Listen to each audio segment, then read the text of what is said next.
Eh bien, bonjour à tous pour ce webinaire consacré à la végétalisation et en particulier comment on va associer ce projet à des travaux de rénovation énergétique. C'est ce qui nous intéresse aujourd'hui. Donc, moi, je m'appelle Annette Cochard, je travaille à l'Agence parisienne du climat. Je suis la conseillère des copropriétés du 13e arrondissement et puis je m'occupe aussi du réseau des professionnels affiliés à Coach CoPro, donc l'animation du réseau avec Jessica Jacobi-Coali. Euh, pour ce webinaire, je vais être accompagnée par Suzanne Agna, donc, qui est architecte, et par Christophe Glévéo de Tandem Urbain. Donc, je vais les laisser se présenter juste après. Mais avant ça, je voulais faire un petit point technique et puis ensuite vous présenter notre agence en quelques mots. Donc, vous l'avez peut-être remarqué, c'est un format webinaire. Ça veut dire que votre webcam et votre micro sont désactivés. Et pour interagir du coup avec nous, vous pouvez utiliser l'onglet Q&R, donc questions-réponses, en bas de votre écran. Et puis, donc après, j'aurai un temps à la fin dédié à la lecture de vos messages. Donc, comme vous le voyez sur le programme, d'abord un petit mot d'introduction, ensuite les deux interventions, et puis un temps d'échange. Alors, donc quelques mots sur l'Agence parisienne du climat. Donc, c'est une association qui a été créée en 2011 par la ville de Paris pour accompagner la mise en œuvre de son plan climat. Donc, dans le plan climat, il y a différents volets et sur tout ce qui est habitat, il y a une part importante sur la rénovation énergétique des bâtiments. Et donc, notre agence, on est le guichet unique, on est la porte d'entrée en fait pour les dispositifs d'aide locaux et nationaux. Et donc, on est en fait l'espace France Rénov de la ville de Paris. Donc, il y a aussi bien des particuliers que des copropriétés qui peuvent venir vers nous pour avoir des conseils.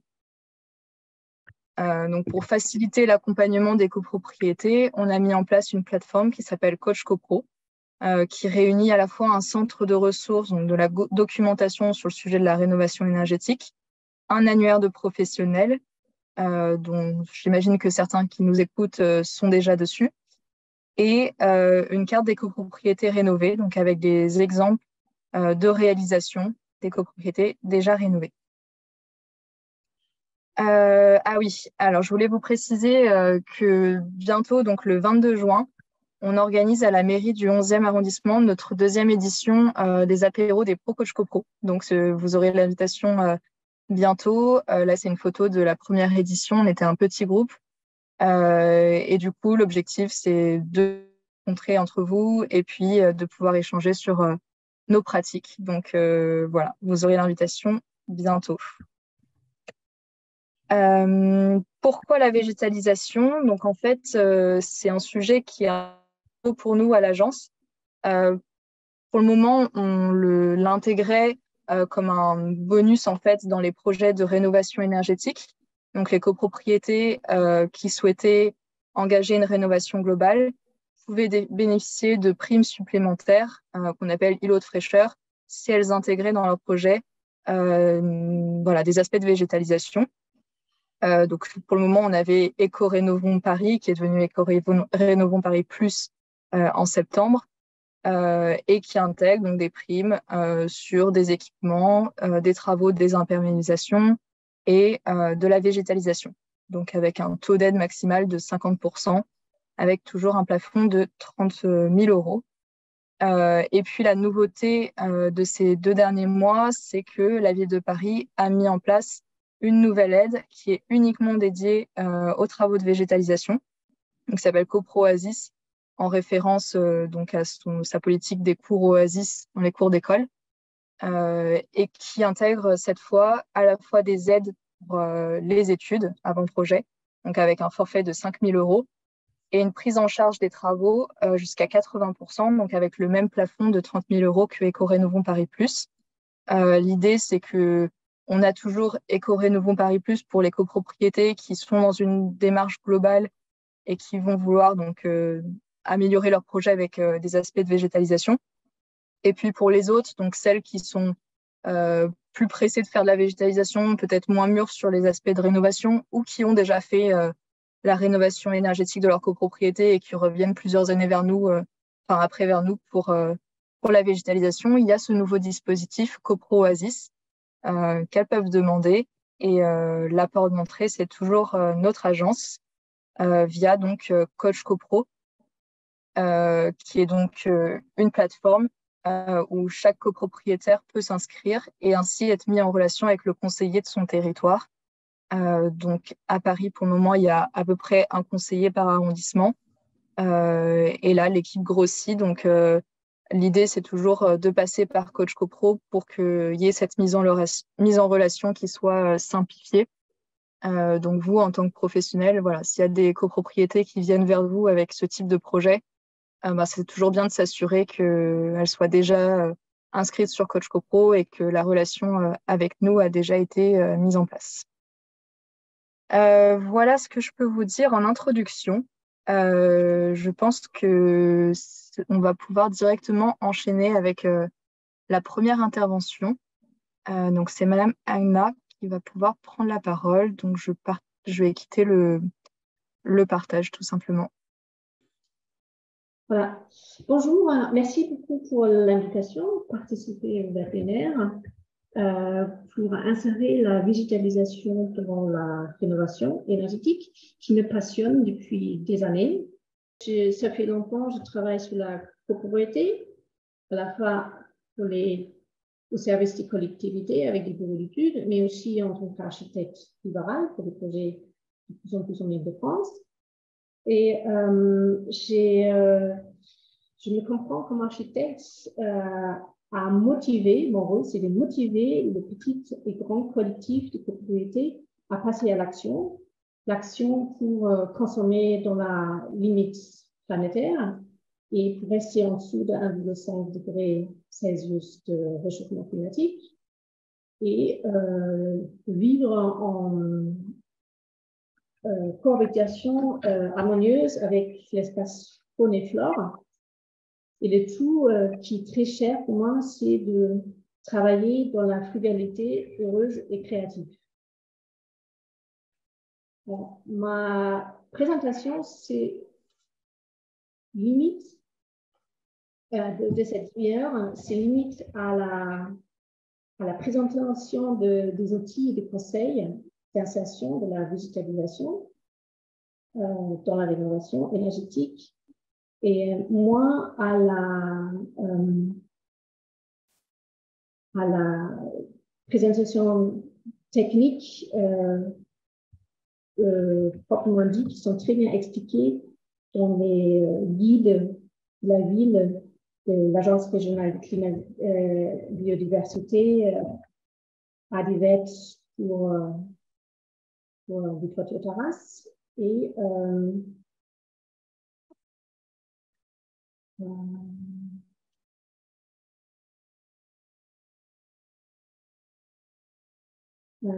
donc, on va les grouper à la fin, vous allez les trouver groupés à la fin de la présentation pour vous former si souhaitez. Et j'intègre très ponctuellement les éléments. Voilà. On peut commencer pour rappeler les bienfaits de la végétalisation. C'est vous avancez en fait, c'est moi. C'est vous qui avez la main, oui. C'est d'accord. Et je vais vous le présenter à la fois au niveau du DTG, la maîtrise de conception et sous les travaux. Je vais commencer avec les bienfaits de la végétalisation. En fait, elle répond à la fois aux besoins d'espace vert des habitants. Elle régule la température ambiante quand l'air est rafraîchi pour la création de l'ombre et de l'évapotranspiration des plantes et peut baisser la température de manière significative en pic de chaleur. Elle améliore la qualité de l'air dans les plantes qui sont capables de capter le CO2 et d'autres polluants. Et elle améliore également le confort acoustique, notamment dans une cour où les gens se plaignent pour rayonnante. emballée avec la végétalisation qui a fortement baissé les débits. Et elle retient l'eau de pluie à la surface, à la parcelle, pour créer en fait la ville éponge, pour réduire aussi l'huile éponge, pour éviter la saturation du réseau collectif et diminuer les risques d'inondation. Et point essentiel, c'est qu'elle développe la biodiversité pour offrir à la faune et flore pour se réfugier, se nourrir et se reproduire. Voilà. Qu'est-ce que comprend en fait la végétalisation? Je ne sais pas si, excusez-moi, Madame Agna, vous passez les slides depuis tout à l'heure? Ouais. Ok, il y a peut-être un petit décalage avec le temps. Là, c'est bon, en tout cas, on Okay. voit. Ou c'est peut-être juste moi, mais... Ah, on est loin. Ouais. La végétalisation, c'est l'ordre selon les surfaces, en fait, où elle se trouve. C'est au sol, mur, toiture, balcon et fenêtres. La végétalisation, elle comprend aussi la gestion de l'eau. C'est des aménagements d'espaces libres qui sont concernés, comme la pleine terre au sol, des revêtements perméables, comme le pavé empoisonné, par exemple, et récupérer de l'eau de pluie, c'est un aménagement aussi de la cour possible, des nus et des jardins de pluie. La biodiversité fait partie de la végétalisation et qui a renforcé et à maintenir. Le plus important, c'est de planter un arbre, car par sa biomasse et sa forme, a la plus forte capacité à créer de l'ombre et à rafraîchir évapotranspiration. Ce qui est important de laisser la place aux espèces locales, voire de les laisser installer de manière spontanée. Vous allez voir ça aussi pour les produits végétalisés. Intégrer en fait les nichoirs, là c'est un exemple qui est un futur projet de végétalisation des murs aussi, parce qu'en fait les oiseaux sont fortement choqués parce que Paris devient trop rénové. Quand il y a une surface de bâtiment non rénové, non lisse, il y a des interstices pour des insectes et des larves que les oiseaux peuvent se nourrir. Voilà. L'autre élément, c'est respecter la trame verte, brune et noire. La trame brune, c'est en fait la connexion de la pleine terre. Essayer de le regrouper plutôt, de le éparpiller en plusieurs morceaux. Et la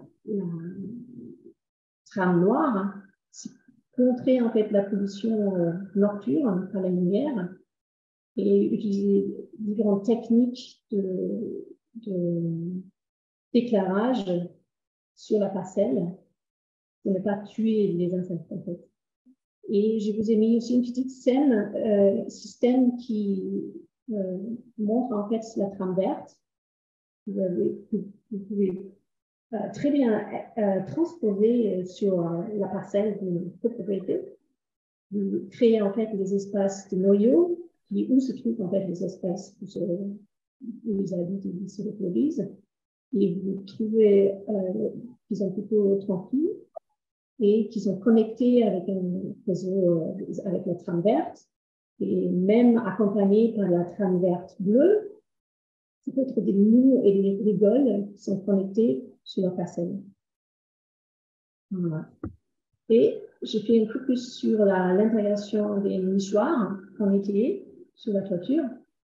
Je vous conseille fortement de vous rapprocher d'un écologue ou de la Ligue pour la protection des oiseaux, car c'est eux qui savent déjà quelle espèce peut s'installer sur la parcelle qui nous voit, et aussi les conditions techniques d'installation. Ce ne sont pas que des nichoirs, hein, et pas que, ce sont aussi des gîtes de chauves-souris et des insectes. Il y a une équipe à Nuit de la LPO, je pense, qui est missionnée. Est-ce que vous confirmez? Voilà. Dans la type de végétalisation, on se trouve aussi de tout ce qui est le cadre de vie avec les aménagements de la cour, ce qui crée à la fois créer du compost in situ, donner une place pour les vélos, en dehors ou extérieur, terrain de jeu d'enfants, des tables et chaises, un potager très souvent demandé et un verger petit s'il y a une toiture terrasse qui se prête. Voilà, je vous parle maintenant des potentiels de végétalisation selon la date de construction.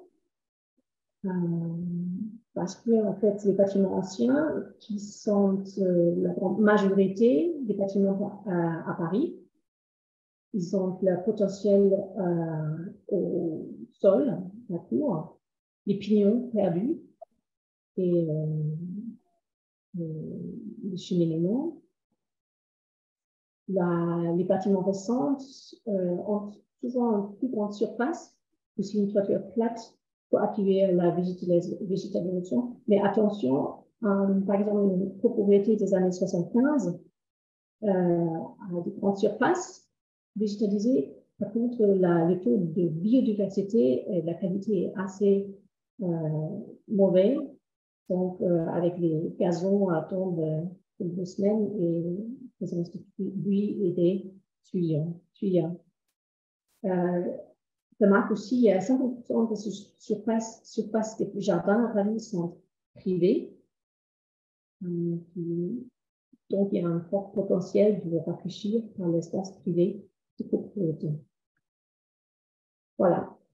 Sur la rénovation énergétique, on a des étiquettes. On sait combien à des déperditions par poste de travaux et aussi des gains énergétiques.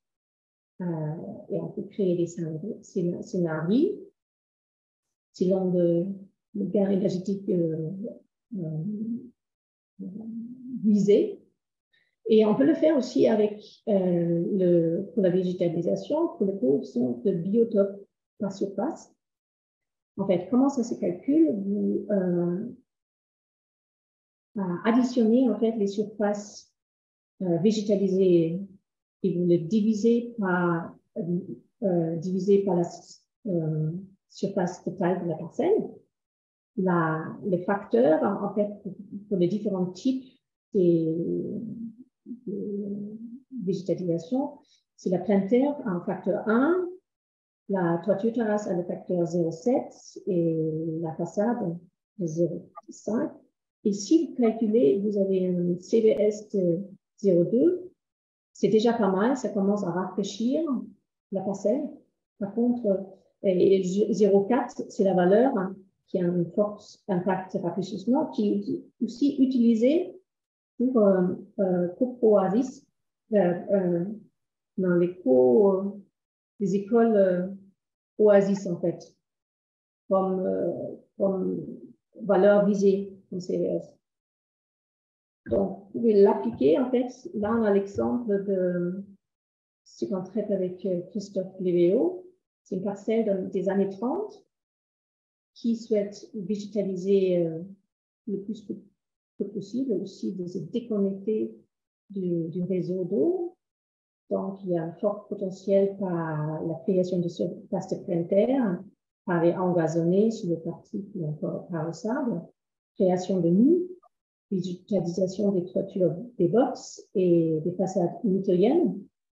Et justement, on peut atteindre à la fois comme scénario le 0,25%, mais aussi le 0,4%. Donc, n'hésitez pas à les calculer, c'est très rapidement faire, de convaincre en fait les copropriétaires et voilà, d'y aller le plus loin que possible. Maintenant, comment la végétalisation va être intégrée dans le DTG? Je vous conseille de commencer quand vous faites votre enquête thermique réglementaire. Vous ajoutez des questions sur la végétalisation qui sont très bien accueillies par les copropriétaires parce qu'en fait, ils comprennent, c'est vraiment une rénovation globale. On prend ces points en compte. En fait, vous demandez par exemple, est-ce que vous souhaitez cohabiter avec quelle espèce? Et vous avez des oui, non, ou je souhaite encore réfléchir, notamment si c'est concerné comme toiture terrasse. Ils veulent savoir si c'est quelles conditions.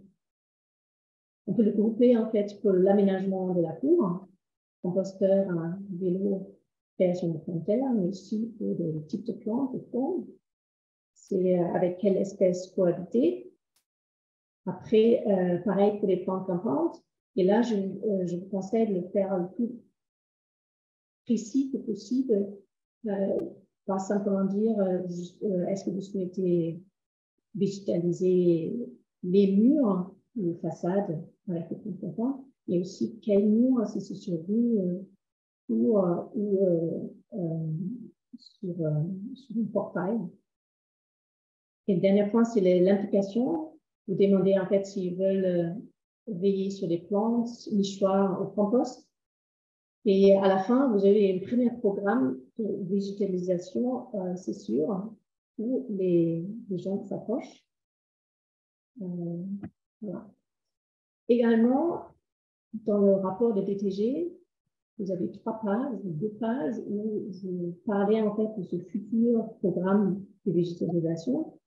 Donc, je vous conseille de mettre une page avec le potentiel complet, le programme possible, et aussi des pages dédiées là sous la toiture végétalisée qui commencent déjà à plus expliquer de manière pédagogique les avantages des différentes techniques et aussi les coûts disponibles.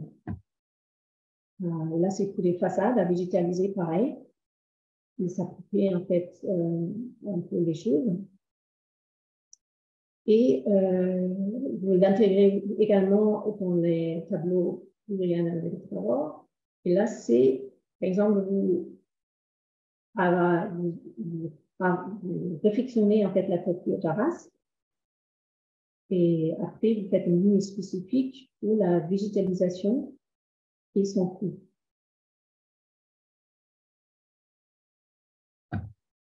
Voilà. Ce qui est très important de montrer déjà au niveau du DTG les aides disponibles sur différents postes. Les coûts sont encore, c'est la ville qui les donne gratuitement, qui sont offertes, comme les composteurs, plantation d'arbres, il y a toujours l'opération 1,5 arbres en cours, ou des fosses de plantation au pied d'immeubles, et pour la biodiversité aussi, pour les nichoirs. Après, c'est murs végétalisés, Psychopro-Oasis et Eco-Renovaris, qui donnent les subventions. Pareil pour toiture végétalisée. Là, c'est important, c'est l'agence de l'eau Seine-Normandie, ces conditions qui donnent des aides.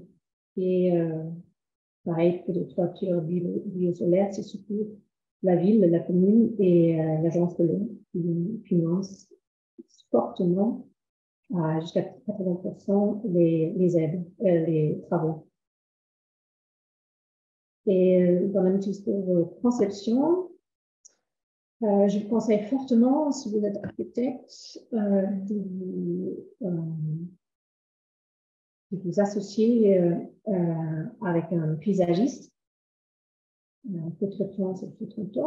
et qui vous analyse les microclimats, sol, fait un inventaire des plantes déjà sur place et qui fait un choix des palettes de plantes, aussi des supports de plantes grimpantes en façade possibles. Voilà. Là, pour la toiture terrasse à végétaliser, c'est souvent un paysagiste intégré comme M. Lévaux, que vous allez entendre après moi. des paysagistes, c'est du paysagie, le vivant.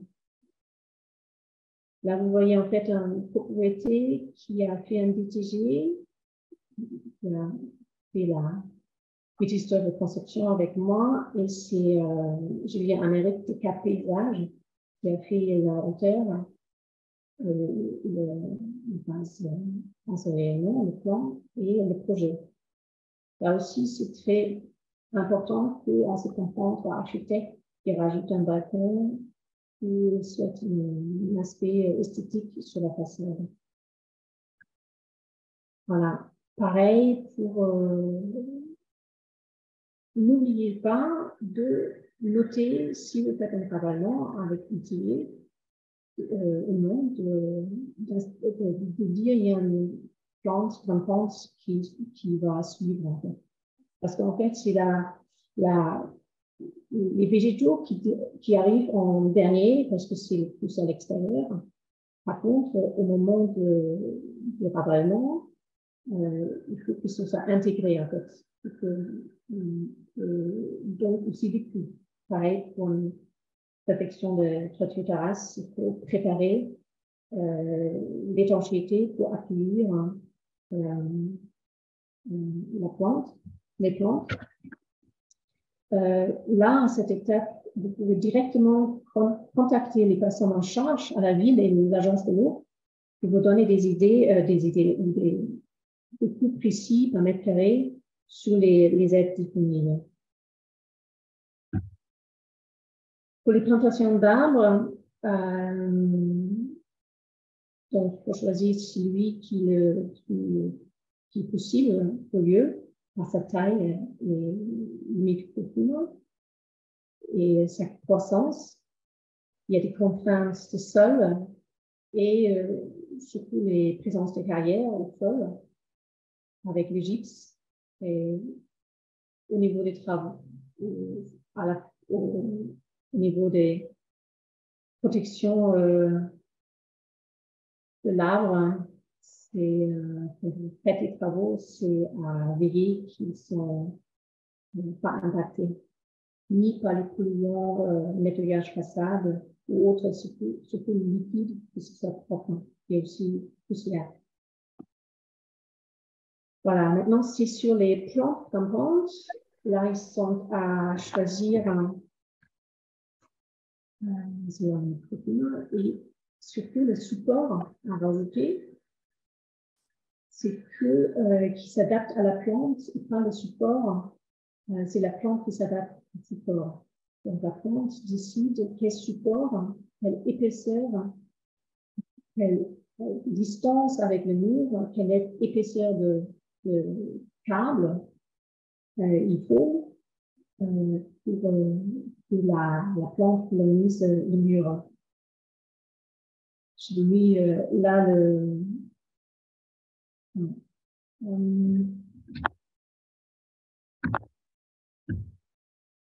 et en dernier, c'est vous installer en fait, utiliser des fixations de câbles spéciales mur isolé. Ils vont minimiser en fait le point thermique. Veuillez aussi que la plante elle-même du sol soit guidée vers les câbles, parce que souvent c'est ce qu'on voit, la plante, elle n'a pas réussi à grimper, elle n'était pas assez protégée aussi au niveau des pieds. Et c'est à droite, vous voyez une photo d'une bière qui était là déjà avant. La plante campante, devait être n'est pas là. Et la plante campante, de bière, commence à polliniser le mur. Par contre, les plantes campantes même les murs sont incompatibles avec isolation par l'extérieur, parce que les fabricants lui-même, ils ne donnent pas la garantie qu'une plante campante à même le mur impacte pas l'isolant, en fait, que la façade soit arrachée parce qu'il y a trop de poids à gérer.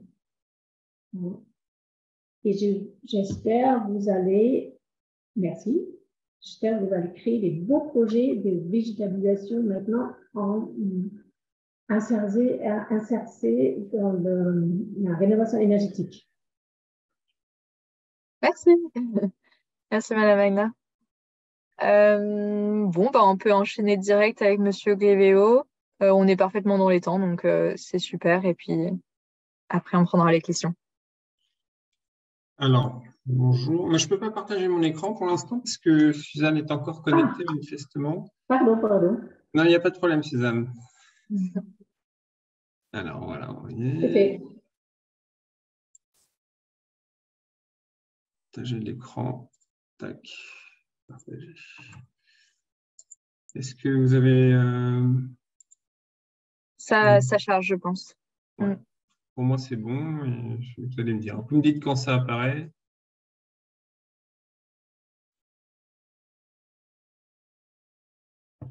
Oui, c'est bon. C'est bon? Oui. Alors, bonjour à tous. Je suis Christophe Glévéo. Je suis le gérant de la société Tandem Urbain. Ça fait 25 ans que je fais de la végétalisation de toiture, donc ce métier est mon métier et que j'ai découvert à ses débuts de son développement en France. C'est une technique qui nous vient d'Allemagne et de façon plus générale des pays du nord de l'Europe. Et la France, via une entreprise d'étanchéité qui se trouve sur Strasbourg, a développé cette technique. Donc, c'est une technique qui nous vient par le monde de l'étanchéité. Et c'est très bien comme ça, puisque, évidemment, on met une végétalisation de toiture sur un ouvrage d'étanchéité. Donc, c'est tout de suite, ça pose tout de suite un petit peu le débat, au sens où on a forcément une coactivité ou une collaboration entre un spécialiste de la végétalisation de toiture et un spécialiste de l'étanchéité. Et ça ne peut pas être autrement. Donc, les procédés de végétalisation de toiture sont encadrés par des règles professionnelles qui sont déposées à la chambre syndicale de l'étanchéité. Vous voyez, on y revient tout de suite à l'étancheur. Et les procédés de végétalisation de toiture doivent être sous avis technique, donc c'est validé par le CSTB, le Centre scientifique et technique du bâtiment. À partir du moment qu'on a tout ça, on a de quoi travailler et on peut commencer à envisager de faire une belle végétalisation de toiture. Alors c'est tout le débat, puisque, comme je le disais tout à l'heure, ça fait 25 ans qu'on fait de la végétalisation de toiture en France. Donc, ce sont des techniques qui ont été développées par des industriels de l'étanchéité.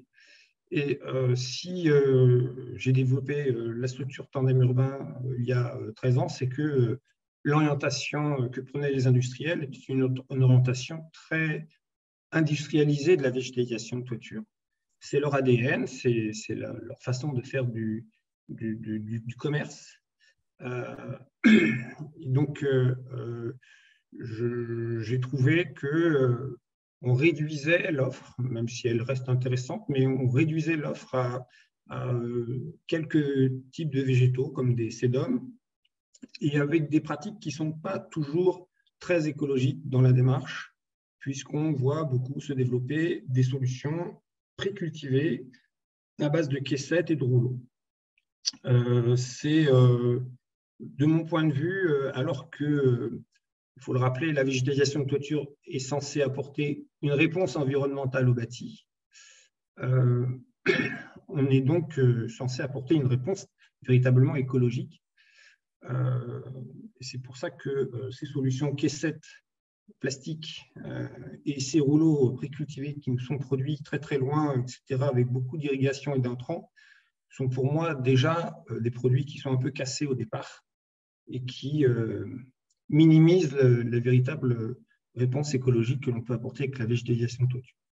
Donc, je vais revenir après sur les bonnes pratiques de la végétalisation de toiture, mais c'est pour moi essentiel que on pratique ces techniques-là de façon qualitative et avec les bons matériaux et les bons gestes. Mais avant ça, un petit historique rapide. C'est venu en France il y a 25-30 ans. La végétalisation de toiture, ça nous vient de beaucoup plus loin, puisque les écrits nous montrent que depuis Babylone, on végétalise. Donc, les bâtiments, au travers de bâtiments qui étaient du côté de l'actuelle Syrie, avec des bâtiments qu'on appelle les ziggourats, qui sont des toits terrasses, et sur lesquels des écrits laissent entendre qu'il y avait déjà des terrasses plantées. On pense plutôt des terrasses à vocation vivrière, ce qui nous montre à quel point finalement l'homme a toujours bâti avec le végétal et que ce végétal avait toujours une fonction. Donc ici probablement de rafraîchissement, mais aussi de l'idée de cultiver des choses qu'on peut manger, consommer et qui soient au pied de chez soi en quelque sorte. Alors de façon un peu plus proche de chez nous, on connaît aussi la maison scandinave. La maison traditionnelle scandinave était spontanément végétalisée puisque… Excusez-moi, Monsieur Guévéo, excusez-moi, vous passez des slides? Oui. Oui. Alors, je ne sais pas encore une fois si c'est juste moi, mais pour moi, je suis toujours sur la première page. Mais peut-être que c'est juste de mon côté, mais… C'est de votre côté. Suzanne, tu vois les slides qui défilent? Si vous voyez les slides. Ok, bon, bah, excusez-moi, je vous ai interrompu. Bon. Tu as la petite maison dans la prairie, là, c'est ça? C'est bon. Si vous avez la maison scandinave sous les yeux, c'est bien une petite maison en bois avec des herbes dessus, c'est là où j'en suis. Bref, donc cette végétalisation de toiture était faite pas juste pour faire joli, même si c'est charmant. Ça avait une fonction technique puisque ces bâtiments étaient réalisés avec sur la toiture des pins de tourbe qui n'étaient pas autre chose que des isolants. Et ces isolants étaient fertiles, donc naturellement, spontanément, des graminées se développaient sur les toitures, ce qui nous donnait cet aspect très, très, très charmant, un peu la maison du Hobbit aussi, on peut évoquer ce genre de choses. Donc ça, vous voyez, on voit déjà là qu'on est dans une réflexion de construire le bâti avec le végétal pour des raisons techniques. Donc, définir l'apport technique de la végétalisation de toiture. Je reviendrai sur la slide avec la coupe après. Pour moi, la végétalisation de toiture, c'est une protection contre les agents atmosphériques. C'est une protection contre le rayonnement infrarouge et les ultraviolets et contre les chocs thermiques. Et tout ça, c'est pour protéger les ouvrages d'étanchéité. Donc, je parlais de l'interaction entre l'étancheur et la végétalisation et le végétaliseur, comme on dit aujourd'hui. Voilà, c'est vraiment un binôme qui doit fonctionner pour faire une belle toiture. Alors, qu'est-ce que c'est une toiture utilisée? Je vous ai fait une petite coupe ici. Est-ce que quand je bouge la souris, on voit le curseur? Ouais. D'accord. Donc, un support porteur, une isolation, donc dans le cas d'une rénovation, une isolation. On a des isolants type en laine minérale, par exemple, si on veut avoir une approche environnementale. Des laines minérales peuvent être mises en place. Il faut des classes de laine qui peuvent supporter le poids et le risque d'écrasement par le poids de la végétalisation. Donc, on est classe C. Ensuite, un complexe d'étanchéité. Donc, l'étanchéité, ce n'est pas n'importe quelle étanchéité. Il s'agit d'étanchéités qui sont traitées anti-racines pour éviter donc, la pénétration racinaire. Un drainage, petit matelas de drainage avec un filtre, et puis un substrat et des végétaux. Donc, une végétalisation, c'est un drainage, filtre, substrat et de la végétation. Alors, je ne parle pas de terre végétale, je parle de substrat. La terre végétale est interdite en toiture végétalisée. On parle de toiture végétalisée jusqu'à une épaisseur de 30 cm. Au-delà de 30 cm, on parle de terrasse jardin. Et dans la terrasse jardin, les caractéristiques techniques, notamment du drainage, sont différentes.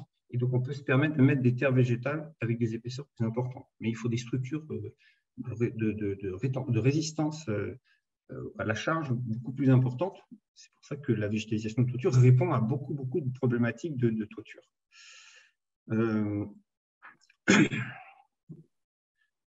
Donc, je parlais, voilà. On a un autre aspect de la protection des ouvrages d'étanchéité, puisqu'une végétalisation de toiture, c'est un coussin végétal raciné, enfin un coussin de substrat plutôt raciné par les végétaux, qui permet de limiter le poinçonnement de l'étanchéité. On a tendance à dire que, et les Allemands qui ont une notoriété encore plus grande que la nôtre sur ce sujet, avancent clairement qu'une toiture étanchée et végétalisée double sa durée de vie au niveau de l'étanchéité. Quand on sait le coût des travaux, de l'arrachage et de la reprise d'une étanchéité, l'investissement vaut la chandelle. Et puis, ce qui a lancé la végétalisation de toiture en France, c'est la notion de gestion d'eau. Suzanne, tout à l'heure, nous a parlé de ville éponge. Eh bien, une végétalisation de toiture, c'est un capteur d'eau. C'est une éponge qui se gorge d'eau de façon assez importante. Avec une dizaine de centimètres, on a un peu plus de 40 litres d'eau de retenue sur la toiture au mètre carré. Donc, vous multipliez par la surface, vous voyez le volume d'eau que vous êtes capable de garder sur votre toiture. Et le cycle de l'eau sur une toiture végétalisée, c'est très intéressant. C'est que vous avez, tant que l'éponge n'est pas gorgée d'eau, eh bien, vous n'avez pas d'eau qui part dans les réseaux. Donc, les agences Seine-Normandie adorent ça et d'ailleurs subventionnent aussi la végétalisation de toiture pour cette raison-là, parce que c'est autant d'eau qu'ils n'ont pas à retraiter. Et ce cycle de l'eau, c'est donc l'eau est captée, puis quand il s'arrête de pleuvoir, elle est consommée par la végétation et évaporée, restituée à la nature. Et en étant restituée à la nature, permet de faire tomber les particules fines de l'atmosphère et améliorer la qualité de l'air. Donc, on est vraiment sur quelque chose de très précieux et de très intéressant dans le fonctionnement d'une toiture. On parle aussi de notion de frein à l'écoulement de l'eau. Donc, une fois l'éponge, en quelque sorte, que constitue la toiture gorgée, on a encore un frein à l'écoulement, on appelle ça le coefficient de ruissellement, qui permet d'éviter les phénomènes de coups de boutoir dans les descentes d'eau pluviale. Donc, on n'a pas d'eau qui descend de façon précipitée et qui vient engorger les descentes d'eau pluviale. Alors, tout ça dépend évidemment des qualités des substrats, mais on pourrait y revenir un peu plus tard. Une petite notion qui est un peu moins utilisée, mais qui est quand même assez intéressante parce que ça a été mesuré par le CSTB, c'est l'amélioration de l'acoustique par les toitures végétalisées, notamment sur les structures légères type bois ou bac acier.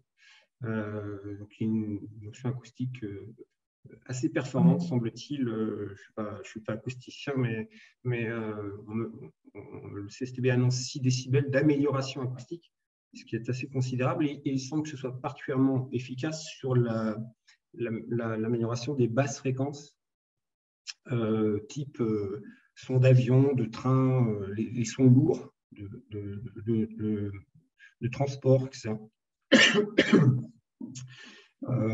Qui sont les sons réputés les plus difficiles à isoler.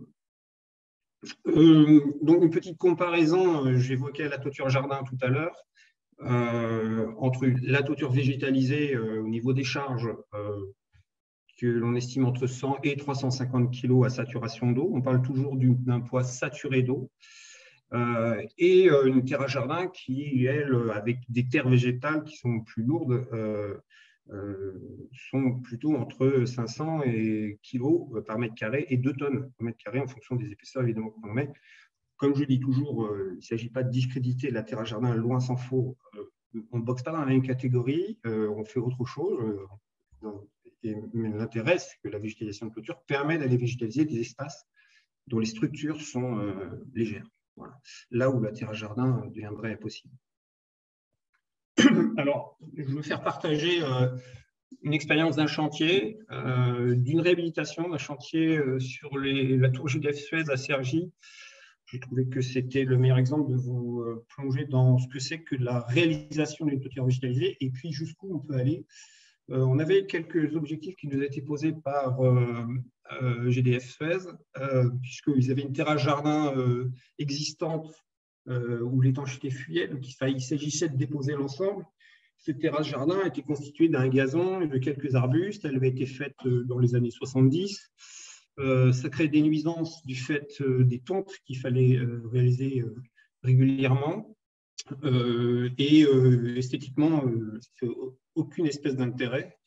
Et ils nous demandaient donc de supprimer ces nuisances-là, de limiter l'entretien, puisque évidemment les tontes, c'était au-delà de la nuisance, c'était fréquent. Si possible, d'accroître la biodiversité et pourquoi pas soigner l'esthétique du projet. Donc, le cahier des charges était lourd, mais on a relevé le défi. Ici, l'ouvrage d'étanchéité avait été refait. On a mis en place des matelas de drainage avec le FIF, ce que je vous montrais dans la coupe, et on a monté des substrats au camion silo, à la pompe. C'est un bâtiment qui se trouve au R+3, mais assez décroché du bord de la route, puisqu'on est sur la dalle de Cergy-Préfecture. Donc, les accès sont assez difficiles, on ne peut pas mettre de grue. Donc, seule une prestation type camion-silo qui pompe les substrats, qui pulse les substrats là, comme une pompe à béton, pour ceux qui connaissent. Mais on y fait passer du substrat dedans. Donc, on a mis en place ces substrats et ensuite, dans la foulée, on a planté. Au mois de juillet, on commençait à avoir des développements. Comme vous pouvez le voir ici, sur ces zones-là, on a créé des surépaisseurs de substrats pour pouvoir planter des gammes végétales plus gourmandes en profondeur d'enracinement et en besoin en eau. Au mois d'août, tout ça se portait plus trop bien. Ça, c'est le mois d'octobre. Pour ceux qui connaissent, ça, c'est la préfecture de Cergy, si vous voulez vous repérer. On a à peu près une trentaine d'espèces de plantes différentes sur cette toiture. Ensuite, au mois d'octobre et l'année d'après, la toiture a été couverte. Ça, c'était au mois de juin. On a la floraison des sédums, les lavandes sont en fleurs, etc. Mais un peu plus tôt que ça, au printemps, on a eu une très, très belle surprise. Puisque, si vous ne voyez pas, mais c'est au premier plan, vous avez ici une canne qui s'est installée, donc qui est montée sur cette toiture, qui a su trouver suffisamment de brindilles de biomasse pour fabriquer un nid, pour un gros oiseau comme ça. Et c'est tout ça, elle l'a pas à chercher de l'extérieur. C'est vraiment la toiture qui a, dans un complexe de culture moyen d'une quinzaine de centimètres, on a su faire développer des végétaux qui sont suffisamment développés pour qu'un animal comme ça fabrique son nid. Et la belle surprise, c'est 15 œufs à l'arrivée. Donc, pour assurer, on a fait une omelette, tout ça a bien éclos, accroché sur la toiture, c'était assez joyeux. Et la canne les ramène sous son aile, les descend jusqu'à l'étang. Mais ça a permis surtout à un oiseau de nicher, de fabriquer son nid, de nicher, d'être à l'abri, d'être protégé. Donc, on est vraiment sur un défi complètement relevé par rapport à ce que nous avait demandé le maître d'ouvrage. L'esthétique du projet, les floraisons, la biodiversité. Voilà, cette canne, ça a été la cerise sur le gâteau, quoi. Dans un autre genre, on a fait un bâtiment sur un support bois avec des pentes à 7%. Donc, dès l'instant qu'on a des pentes à 7%, les drainages sont plus obligatoires. L'isolant, membrane, c'est de la membrane d'étanchéité en polyuréthane. On n'est pas sur des élastomères comme on voit souvent. Pardon. Excusez-moi. Donc, on y met un filtre de désolarisation. On vient monter des substrats ici au Big Bag. Voilà, quand c'est plus simple, ce n'est pas du silo, c'est du Big Bag, ça coûte moins cher. On l'étale, on a un complexe de culture d'épaisseur moyenne de 15 cm. On a monté nos végétaux. On les a installés. Alors ici, vous voyez, on a mis des petits cadres métalliques qui permettent de structurer la toiture. On peut vraiment complètement avoir une approche très paysagée et complètement dessiner une toiture végétalisée. Il ne s'agit pas seulement, comme malheureusement trop d'industriels font, dérouler des rouleaux. On peut vraiment avoir un travail paysager pour faire une toiture végétalisée. Ici, le nombre d'espèces, c'est 30 espèces. Et je vais vous raconter une belle histoire après, puisque donc, la toiture se développe. Ça, c'est au mois de septembre. On l'avait commencé en décembre de l'année d'avant. Et ça, c'est l'année d'après. C'est au bout d'un an, au début du printemps. On a des œillets ici au premier plan. Et ça, c'est ce que moi, j'appelle le pic de beauté. Au bout de la deuxième année, voilà le développement que l'on a sur une toiture végétalisée qui, je le rappelle, fait 15 cm d'épaisseur moyenne. On est à 200 kg saturé d'eau.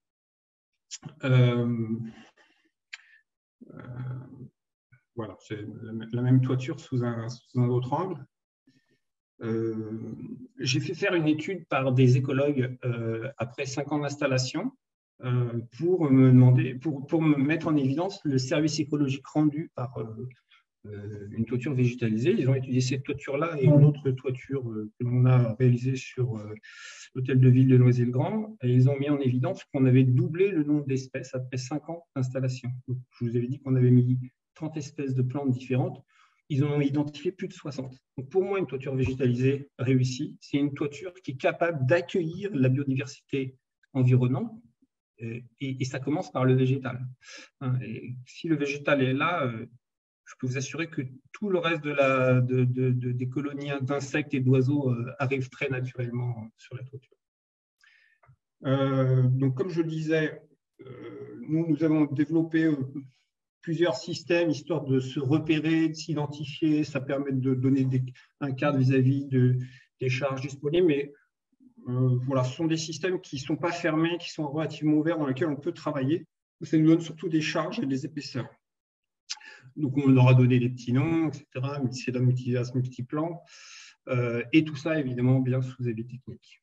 Donc, voilà, multisédum, donc on est surtout sur une base de sédum. Nous travaillons donc, et je voulais revenir à ça, puisque en premier, j'ai commencé par dire qu'il ne fallait pas faire des solutions en rouleau ou en caissette. Ceci, c'est travailler par plantation de micromotes. Ça peut être fait par semis ou par plantation. Et ça, c'est le résultat qu'on obtient au bout d'une année. Donc, moi, je dis toujours, on installe une toiture végétalisée pour au moins 20 ans. Est-ce qu'on n'a pas une année devant nous pour s'assurer que la toiture se développe tranquillement, etc. Et si je dis ça, c'est parce que l'ensemble des industriels nous vendent l'effet immédiat. Bon, je ne sais pas à quoi ça sert, l'effet immédiat. Si c'est pour avoir du plastique sur la toiture, l'Agence régionale de l'environnement, de la biodiversité, pardon, a mis en évidence qu'il y avait, au bout de 2-3 ans, de très nombreux microplastiques qui se promenaient sur les toitures. Donc, voilà, c'est pour mettre une couche de plus sur ces solutions. Pour moi, je pense qu'ils sont malheureusement pas pris la bonne direction. Alors, on est quelques-uns, heureusement, à essayer de travailler de façon la plus vertueuse possible. Et finalement, la chose est très simple. Il suffit de faire de la plantation et d'accompagner son chantier. Donc, au lieu de le faire en plein champ avec des irrigations et des engrais, puis après de créer un coût de transport, parfois de bien loin, puisque beaucoup de rouleaux nous viennent de Hollande, de Pologne, d'Allemagne, on peut produire directement sur le site sur lequel les plantes vont se développer. C'est quand même plus écologique. Donc voilà, quand on arrive ici au premier plan, c'est de la ciboulette. Donc le complexe fait à peine 10 cm. Donc on peut mettre aussi tout de suite dans des strates très très minces, bien autre chose que du sédum. Voilà, ici on a une dizaine de centimètres à peine. Vous voyez un peu comment on arrive. Pardon. Voilà. C'est un centre hospitalier. On a réalisé des réalisations sur à peu près tout type de bâtiments. Voilà, cette photo, j'aime bien parce que ça vous montre à quoi ça ressemble au départ, c'est-à-dire en gros, pas grand-chose. On voit des petits points, etc. Ça, c'est les micromotes qui ont été plantés de sédum, qui ont été plantés sur la toiture. Et voilà à quoi on arrive. Donc, finalement, une fois de plus, on accompagne bien cette toiture, on a un résultat qui est très satisfaisant. Cerise sur le gâteau, ça coûte moins cher. Donc, je ne vois vraiment pas pourquoi on ferait autrement. Bon, c'est comme ça. Multivivace. Donc, on l'a vu celle-ci, mais voilà, au premier plan, vous avez des hélichrysums. En plus, vous avez le parfum, les parfums qui viennent, qui sont assez magnifiques dès qu'on a les premières chaleurs. Bon, le pic de floraison, c'est fin mai, début juin. C'est là où on a le plus de floraison. Mais quand on a une toiture qui est bien pensée, on peut avoir vraiment un échelonnement de fleurs entre mars et jusqu'à septembre. Donc, c'est de moins en moins fleuri après l'été, enfin après Après juin, on va en descendant, mais de mars à mai, on a vraiment une montée floristique qui est vraiment très intéressante et donc qui accueille évidemment des insectes. Voilà, c'est iris en fleurs, une toiture après 5 ans.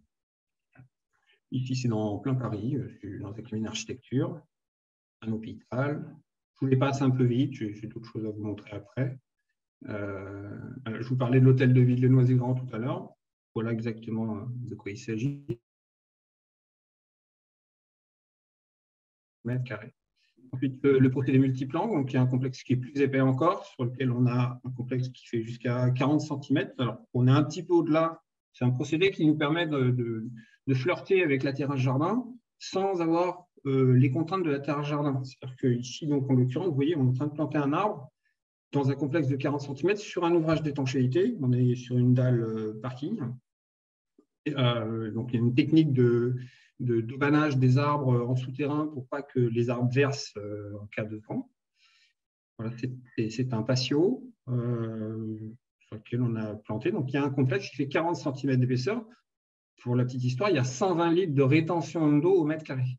C'est considérable, ce qui fait qu'on a pu planter des arbres et des arbustes sans mettre d'arrosage automatique. C'est juste irrigué par la pluie.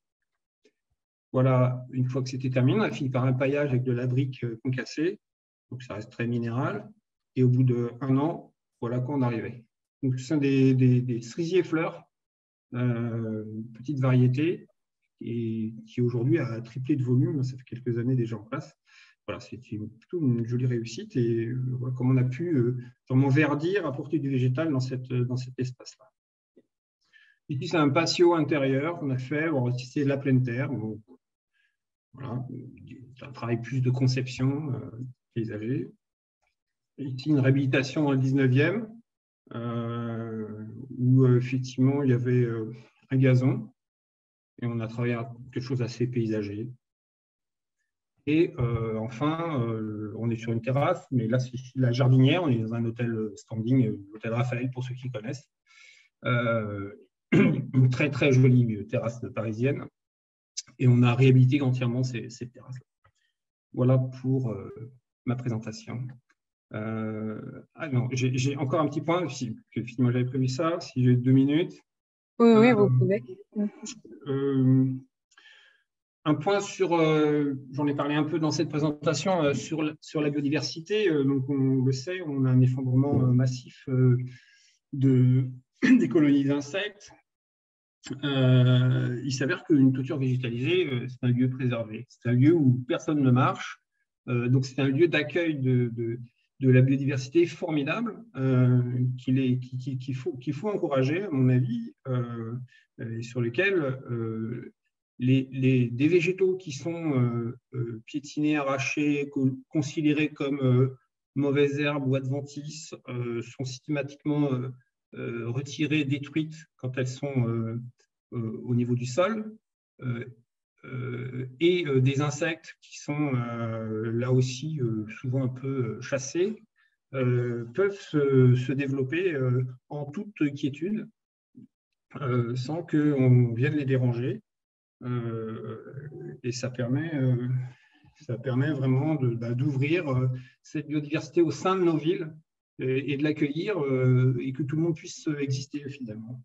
Donc, des espaces, des toitures plates, il y en a des milliers de mètres carrés, il en reste des milliers de mètres carrés à investir. Ne nous privons pas, quoi. Donc, voilà une toiture et une façon de faire une toiture véritablement pour l'accueil de la biodiversité. Ce qui peut être fait, c'est d'y mettre des substrats de qualité différente. Donc, je ne sais pas si vous voyez, mais le premier plan, le substrat est un peu plus clair que celui-ci. Le second, il est plus riche en matière organique.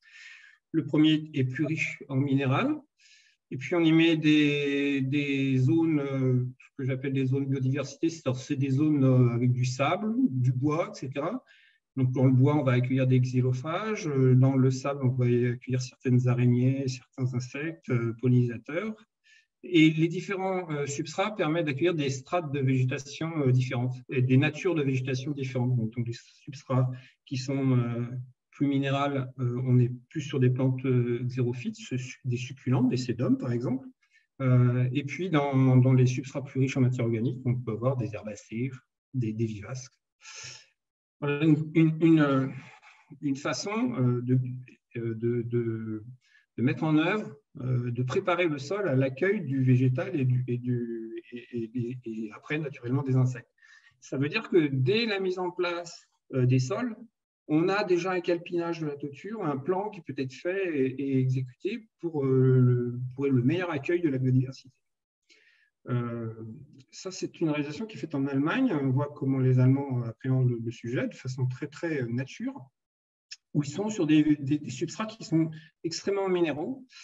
En Allemagne, on pratique les Braunruf, c'est des substrats qui sont mis en place et on les ensemence pas, c'est la nature qui vient spontanément les ensemencer. Alors, en France, on aime moins ça.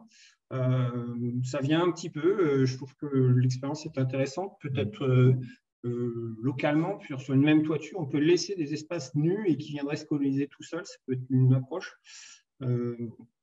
Si on n'aime pas ça en France, c'est que c'est très lent à s'installer. Donc, on aime bien voir venir le verre assez vite.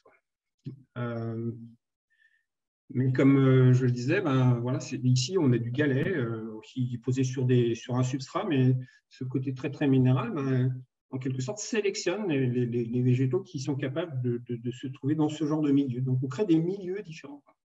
Et ça permet un certain nombre d'insectes de s'installer. Donc, évidemment, je le disais, dès que vous faites venir des plantes à fleurs, etc., vous faites venir les insectes, hein, ça vient tout seul.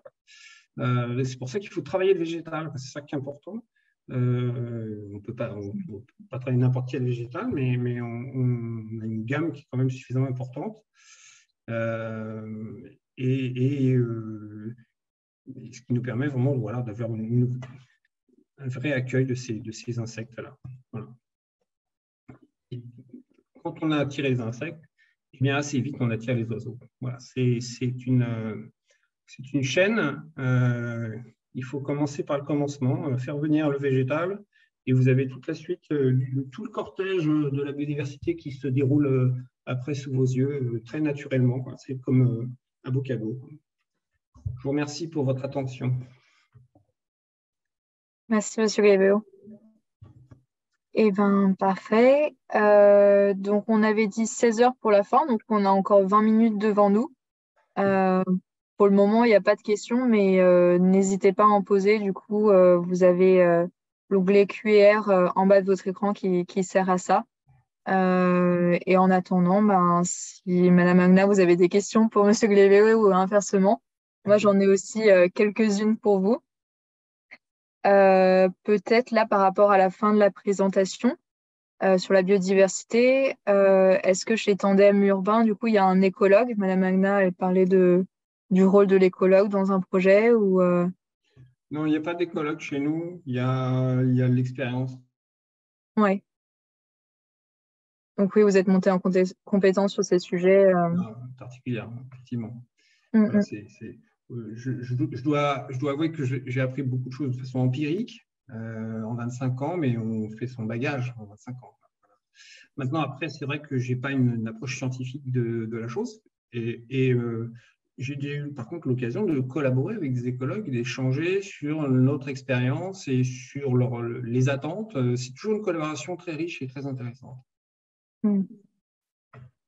Ok. Alors, par rapport à vos toitures terrasses, j'ai l'impression qu'elles sont souvent visibles depuis les bâtiments. On a vu qu'il y avait parfois des cours. J'imagine que c'est souvent une motivation aussi pour les clients d'avoir vu sur la végétation. Nous, notre défi, ça va être aussi de convaincre les copropriétés de végétaliser leur toiture terrasse qu'elles ne voient pas forcément. C'est ça, mais c'est pour ça que ce que Suzanne nous a présenté tout à l'heure était formidable, parce qu'elle montrait les coefficients de végétalisation et que le calcul qu'on pouvait faire qui permet d'augmenter le coefficient, c'est ça, plus on végétalise. Alors, effectivement, il est fréquent qu'on ait des toitures végétalisées avec des parties qui sont non vues et des parties qui sont vues. Donc, on réserve les parties non vues à des strates végétales basses peu coûteuse. Et puis, on concentre un peu l'effort sur des zones qui sont plus vues par tout le monde, où il y a généralement plus de biodiversité, plus de décors, plus de conception, quoi. Voilà, c'est souvent comme ça qu'on pratique. Mais il est vrai que c'est un vrai sujet. Il est fréquent qu'on nous dise on ne va pas végétaliser, on ne le voit pas. C'est pour ça que le coefficient de végétalisation, c'est vraiment un outil précieux. Ok. Oui, je le connaissais pas, ce coefficient, mais en effet, c'est intéressant de le porter à la connaissance des copropriétés. Pardon? Oui, allez-y si vous voulez En compléter. fait, le coefficient de biotope, il est dans le PLU de la mairie de Paris depuis 15 ans, je pense, c'est l'article 13. Et par contre, qui s'applique sur les grandes reconstructions des parcelles ou sur le neuf. Dans les autres villes du monde, en fait, c'était développé aussi à Berlin, c'est aussi sur l'ancien, surtout sur l'ancien, en fait.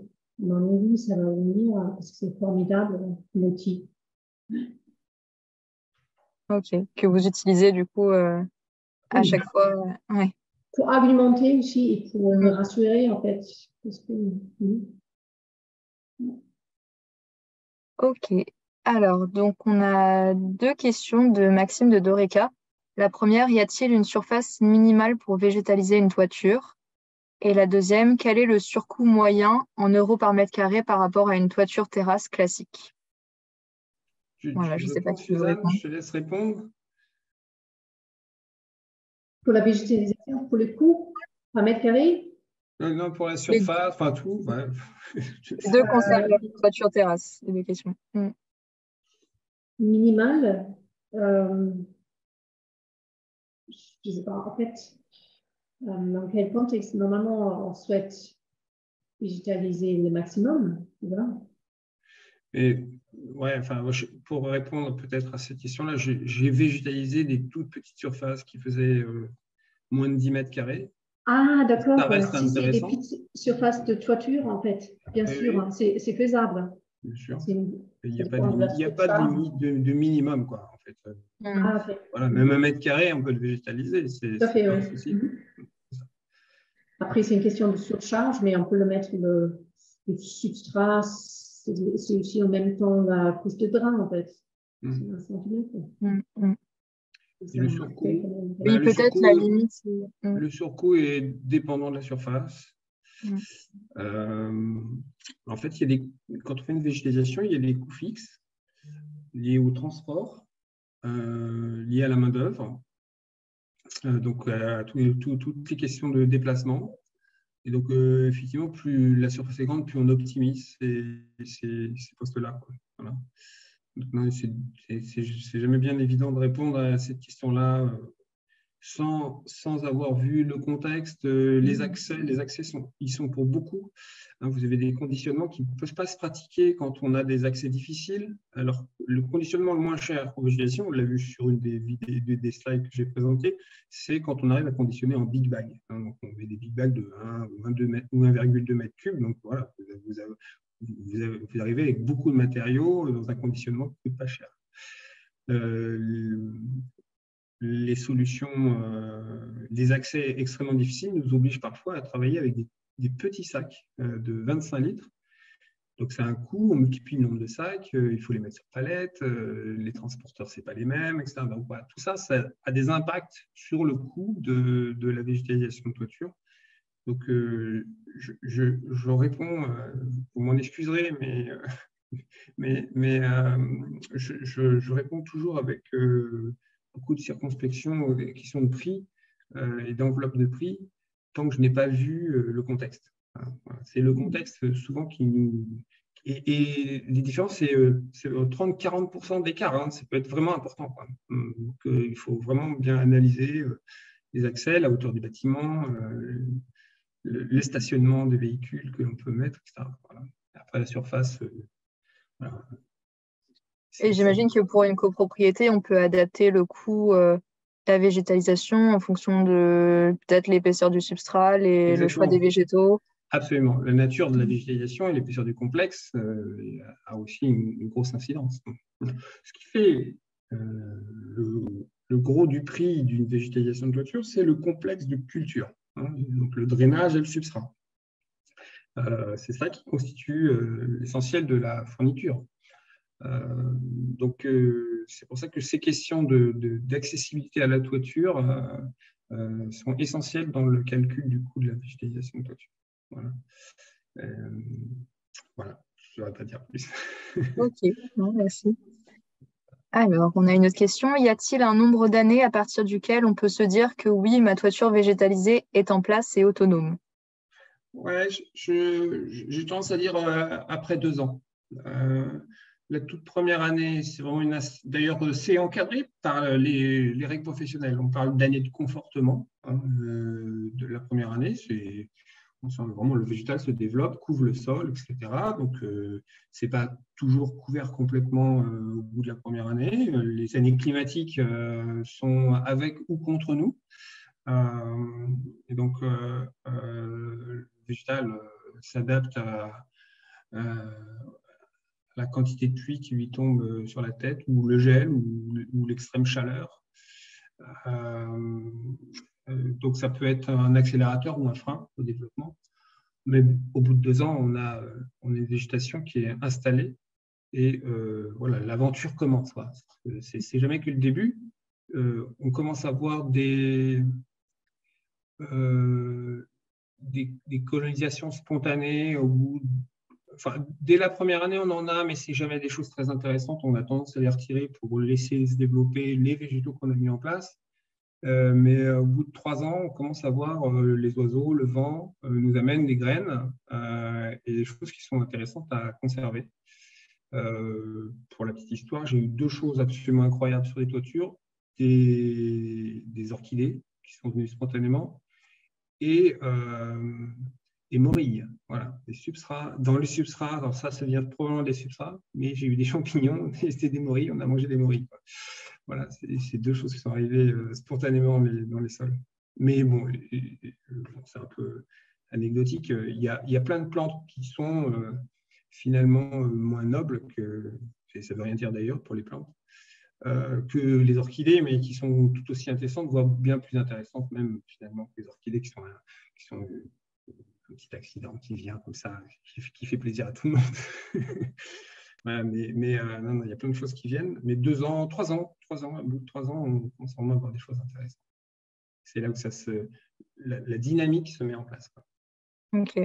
Et si je prolonge cette question, est-ce qu'il y a une saison privilégiée pour mettre en place la toiture végétalisée, peut-être?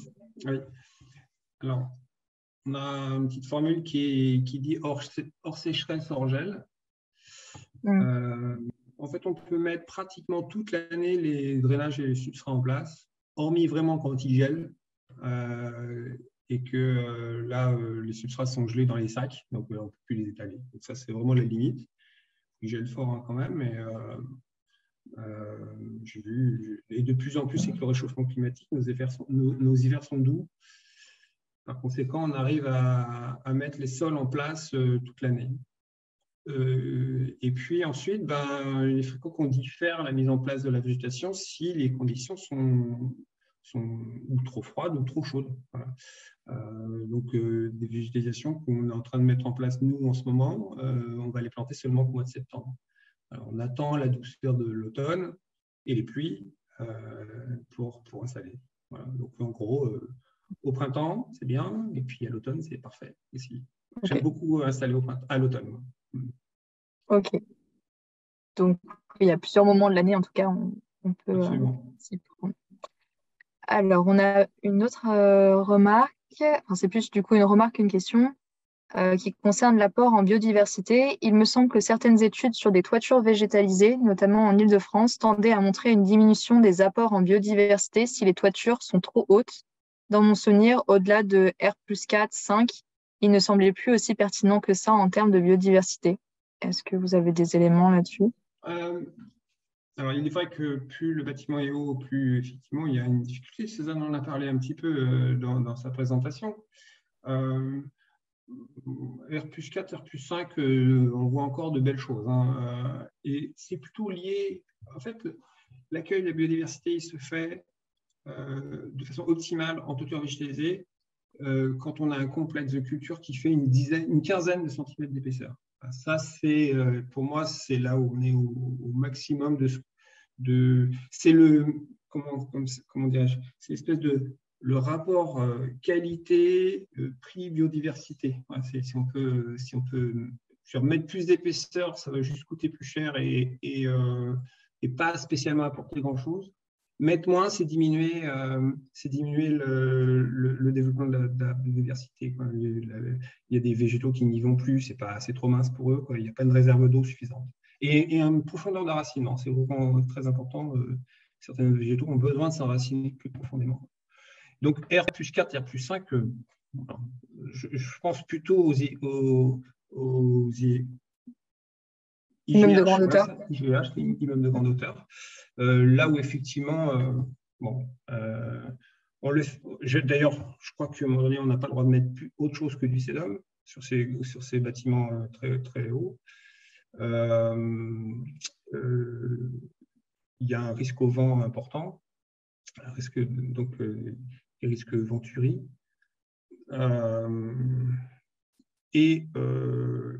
Généralement, ce ne sont que des sédums qui sont mis en place. Donc là oui, l'intérêt, il est pour la protection de l'étanchéité, on va dire. Voilà, c'est une protection végétale de l'étanchéité qui est plutôt intéressante. Donc, les arguments de captation de l'eau, de diminution de la protection ultraviolet infrarouge restent valables. Maintenant, c'est vrai que faire de la biodiversité à R plus 20, ça ne sert pas grand-chose, comme on a dit, effectivement. Mais il y a bien des toitures bien plus basses à traiter bien avant, quoi. Oui, la majorité des toitures parisiennes. Absolument, ouais, c'est ça. Alors, on a une autre question. Comment gérer la végétalisation des toitures terrasses très ombragées? Donc, encore une question sur les toitures terrasses. Mais... avec des végétaux adaptés. Pardon, Suzanne? Oui, tout à fait, c'est ça. Ouais, les végétaux adaptés. L'ombre.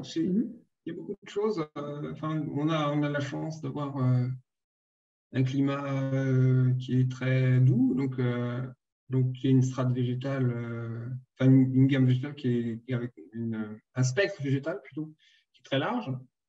On sait répondre à toutes les situations, pour ainsi dire. On a vu des situations, j'ai vu des situations très enclavées, où c'était comme des patios, mais étanchés, sur lesquels les bâtiments s'élevaient de façon importante autour. Au milieu, on sait faire pousser certaines plantes. Il n'y a pas de problème. Et non, on n'est plus dans les sédums. Le sédum, c'est une plante qui aime le soleil. Mais il y a des choses très tapissantes. Je pense à l'élixine, je pense à certaines fougères, certains lierres. Et j'en passe des meilleurs. Il y a des choses formidables à traiter à l'ombre. Au contraire, c'est d'autres projets, mais le sujet est complètement traitable. Ok. Peut-être dans le prolongement sur le sujet du choix des végétaux, où trouver des bases de données sur les différents types de plantes, quel substrat, quelle épaisseur, quel ensoleillement, quelles espèces s'entraident et quelles espèces sont antagonistes. C'est large. C'est 12 questions dans une. Oui. Mais en tout cas, plutôt sur l'aspect où est-ce qu'on peut retrouver de la documentation sur le sujet, avoir un peu des orientations sur le choix des végétaux. Donc il y a un organisme très bien en France qui s'appelle la DIVET. On peut s'adresser à la DIVET. C'est eux qui vont vous donner évidemment tous les bons conseils sur les bonnes pratiques et où trouver des professionnels. Il y a des publications, ça m'échappe parce que c'est vrai qu'on est toujours un peu le nez dans le guidon. Donc, je sais pas, Suzanne, tu sais peut-être davantage que moi sur la littérature. Tout à fait. Il y a des livres même sur le biosolaire. C'est M. Pégère, paysagiste, qui l'a fait avec Nathalie Baumann. Très bien. En fait, le biosphère, quand on a une toiture terrasse aussi, c'est important de mettre des plantes. S'ils sont plates, insérer aussi les panneaux solaires. Et donc, ils se mutualisent en fait, parce que les végétaux, ils rabaissent la température ambiante et pour mieux marche le panneau solaire.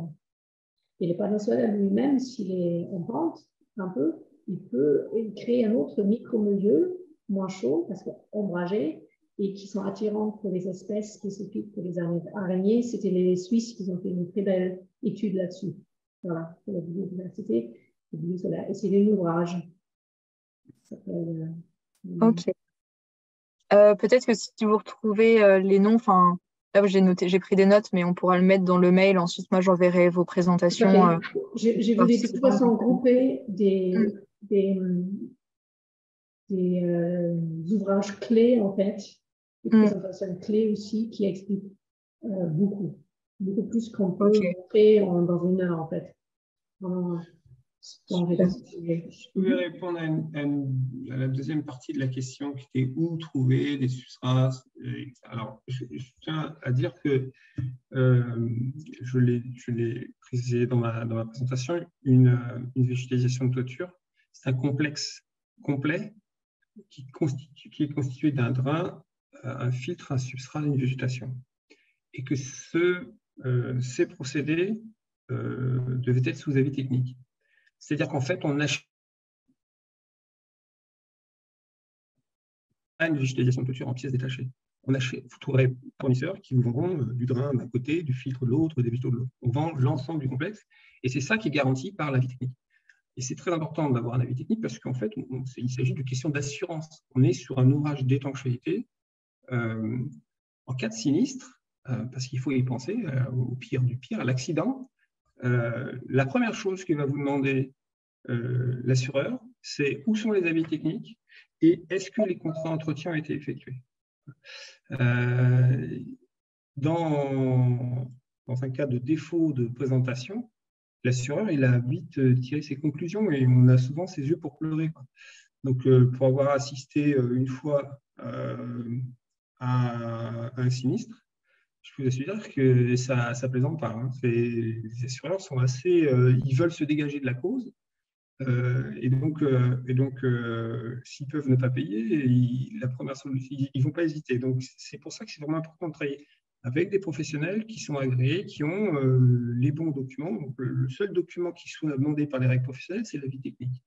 Voilà. Donc, il ne faut pas bricoler, quoi. On ne peut pas bricoler une végétalisation de toiture, c'est vraiment trop important. Et on engage, c'est un ouvrage qui est indissociable de l'ouvrage d'étanchéité. Il ne faut pas le perdre de vue. Ok. Vous avez anticipé une question sur la garantie décennale et voilà, comment elle est gérée. Elle est gérée par l'étancheur. Hein. C'est l'étancheur qui donne sa décennale. Ce n'est pas le fournisseur de végétalisation de toiture. Néanmoins, on apporte notre caution par notre avis technique. Donc, ça apporte un complément d'assurance. Mais la décennale, elle ne s'applique pas à la végétalisation, elle s'applique à l'ouvrage d'étanchéité. Il n'y a pas de décennale sur la végétalisation de toiture. Okay. En fait, c'est un élément qui est démontable et qui n'empêche pas le bâtiment d'être opérationnel si on a déposé la végétalisation de toiture. Donc, il n'y a pas de décennale qui s'applique sur un ouvrage qui est démontable. Oui. Ensuite, on a une question qui intéresse beaucoup de copropriétaires à chaque fois. Le coût de l'entretien est-il élevé pour une toiture terrasse? Bon, est-il élevé? C'est orienté comme question. Ouais. Je plaisante. Une végétalisation, il faut compter. Alors, une fois de plus, c'est toujours la surface qui compte. Mais nous, en moyenne, on compte 1,50 € du mètre carré par passage. On multiplie par la surface, ça vous donne le coût du passage. Voilà. Et la prestation de l'entretien d'une toiture végétalisée, elle est double. Elle consiste c'est une approche technique qui est en relation avec le fonctionnement de la toiture, donc le contrôle des descentes d'eau pluviale, pour s'assurer qu'elle ne soit pas bouchée, le nettoyage des bandes stériles. Hein. On a tout un pourtour de la végétalisation de toiture qui est créé avec des gravillons et qu'il faut les nettoyer pour protéger le relevé d'étanchéité. Et ensuite, après, c'est un désherbage éventuel quand il y en a besoin. C'est le travail du jardinier, hein, j'allais dire. On est sur le végétal, sur la bonne santé des végétaux. Donc, c'est une approche double. Mais pour le coup, c'est ça. Il faut compter 1,50 € du mètre carré le passage. On compte généralement 2 passages annuels. C'est ce qui est réglementairement demandé. Je ne cache pas que, ne serait-ce que déjà, quand on en fait un dans l'année, c'est très bien. Voilà. 2, c'est top. On est conforme aux règles. Vis-à-vis de l'assureur dont je parlais tout à l'heure, si on s'est justifié d'un passage annuel, ça va, ça suffit. L'assureur ne vous embête pas plus que ça. Mais au moins, vous savez justifier que vous faites ce qu'il faut et que vous avez nettoyé votre toiture. Le risque, c'est surtout, et la nécessité de s'entretenir, c'est surtout que, je vous l'ai dit, le vent et les oiseaux amènent des graines sur la toiture. Et vous avez des graines qui sont totalement indésirables sur un ouvrage d'étanchéité. Je pense aux élantes, aux acacias, aux érables qui viennent se ressemer sur les toitures. Si vous avez une toiture béton, vous pouvez vite avoir un flash d'eau en surface parce que les toitures ne sont jamais parfaitement horizontales. Un flash d'eau de 2 cm, ça suffit à un acacia de mesurer 3 mètres d'eau. Et quand il mesure 3 mètres, il a un système racinaire qui est suffisamment agressif pour aller percer l'ouvrage d'étanchéité. Donc c'est pour ça que l'entretien est rendu obligatoire une fois par an, au moins une fois par an. Ok. Et donc, pour une copropriété, ce serait un contrat pluriannuel avec Tandem Urbain, par exemple Par exemple, oui, exactement. Ouais. Exactement. On fait un contrat à l'année. Il y a des contrats qui sont de 3 ans à tacite reconduction. Enfin, il y a toutes les formules. Ok. Très bien. Alors, bon, on a dépassé les 16 heures, donc je vais prendre encore une dernière question. Donc, c'est un long commentaire. Aujourd'hui, comment un maître d'ouvrage ou un particulier sélectionne un végétalisateur, individu ou entreprise, en toute confiance de ses qualifications et de ses capacités à produire un travail de qualité et durable sur le temps? A-t-on besoin d'assurer l'entretien ou la maintenance du système de végétalisation, mis en place? Si oui, après combien d'années? Donc, c'est plutôt sur encore l'entretien. La sélection d'un fournisseur de végétalisation de toiture, vous vous assurez qu'il a un avis technique. Déjà, c'est qu'il est sérieux. C'est vraiment le sésame. Voilà. Est-ce que vous allez en trouver, hein, il y en a un certain nombre qu'on voit sur la région parisienne qui veulent rentrer sur ce marché sans avoir fait tout ce qu'il faut. Et donc, pour moi, c'est des amateurs. Enfin, c'est des gens qui sont plus sur la patte du gain que sur les véritables compétences. Si vous voyez que ce sont des gens qui sont capables de vous proposer que de la caissette et du rouleau, j'allais dire fuyez. Faites-les parler, vous allez voir. Si vous parlez du végétal, si vous parlent des plantes, si vous racontent une belle aventure crédible, bon, vous êtes déjà avec des gens sérieux, ça se sent. Et puis, vous pouvez aussi vous appuyer sur les maîtres d'œuvre, parce que les maîtres d'œuvre connaissent les professionnels. On en a une avec nous, donc je suis sûr que demandez à Suzanne de vous trouver un bon professionnel, elle va vous le trouver, hein, c'est pas de problème. Alors voilà. Oui, c'est vrai que ça revient finalement au début de la présentation, de dire que d'abord, s'il y a un projet de rénovation, de toute façon, la copropriété est accompagnée par un maître d'œuvre et qui va ensuite orienter vers les concepteurs. C'est ça, exactement. Bon, écoutez, on a encore des questions, mais qu'on ne va pas pouvoir poser. L'idée, c'est que moi, je vais vous envoyer les présentations. Donc, après, vous pouvez me poser éventuellement des questions ou aux professionnels qui sont intervenus. Et puis voilà, je vous remercie vraiment de votre intervention. C'était vraiment très complet. Merci. Voilà, j'espère que ça a plu aux participants. Voilà. Bon après-midi. Bon après-midi. Merci. Au revoir. Merci.